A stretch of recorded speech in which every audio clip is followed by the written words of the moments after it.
جب حضور کو بھیجا ہے پوری نوع انسانی کے لیے اور تا قیام قیامت. اب دو راستے تھے، یا تو حضور کی زندگی طویل ہوتی قیامت تک تو آپ تبلیغ کرتے رہتے، ہندوستان میں بھی کرتے، ایران میں بھی کرتے، یونان میں بھی کرتے، چین میں بھی کرتے، روس میں بھی کرتے، خود کرتے. آخر آپ کو معلوم ہے کہ ابلیس کو اللہ تعالیٰ نے عمر دی ہے کہ نہیں دی ہے.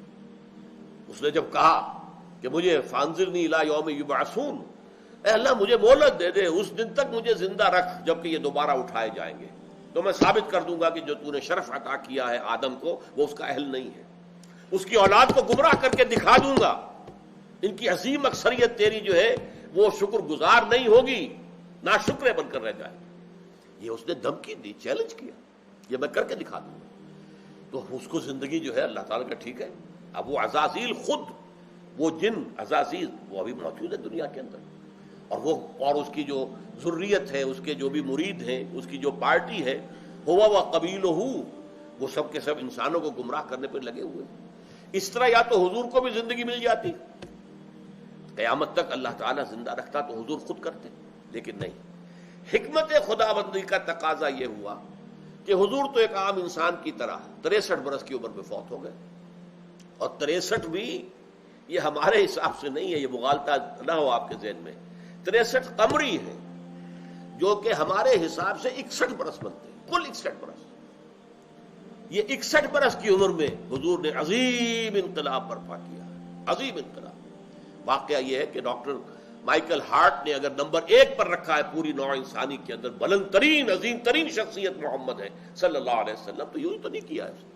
اس کا میں بار بار ذکر کر چکا ہوں، آج تفصیل میں نہیں جانا چاہتا.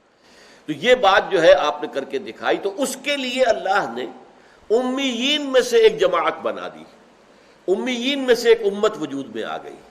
وہ نیوکلیس کا کام کرے گی، اور اب ان کے ذریعے سے دین پہنچے گا ایران، اور پہنچے گا ترکی، اور پہنچے گا مصر، اور پہنچے گا لیبیا اور موراکو اور موریتانیہ سے ہو کر وہ بحر اوقیانوس تک پہنچ جائے گا، ادھر ایران سے ہو کر خراسان ماوراء النہر تک افغانستان تک پہنچ جائے گا. یہ تو خلافت راشدہ کے اندر ہی پہنچ گیا تھا. اس کے بعد تو اسلام اس سے کہیں آگے بڑھا ہے. پورا ہندوستان اسلام کے زیر نگی، کتنا بڑا علاقہ تھا یہ پورا، جس کو آئیبیرین پیننسولا کہا جاتا ہے، جس میں 2 ملک ہیں، اسپین اور پرتگال. یہ پورا کا پورا مسلمانوں کی حکومت، پورا سینٹرل ایشیا مسلمانوں کی حکومت. خارزم شاہ کی حکومت جو تھی بہت بڑی تھی. اس وقت کے یہ جو سارے علاقے ہیں جو روس سے آزاد ہو کر علیحدہ بنے ہیں، یہ سب کے سب خارزم شاہ کی حکومت کے اندر شامل تھے، پورے کے پورے.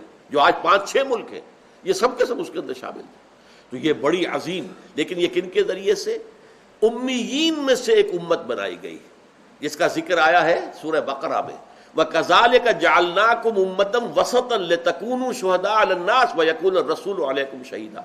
اسی طرح ہم نے تمہیں ایک درمیانی امت بنا دیا ہے تاکہ رسول گواہ ہو جائے تم پر اور تم گواہ بن جائے پوری نوع انسانی پر.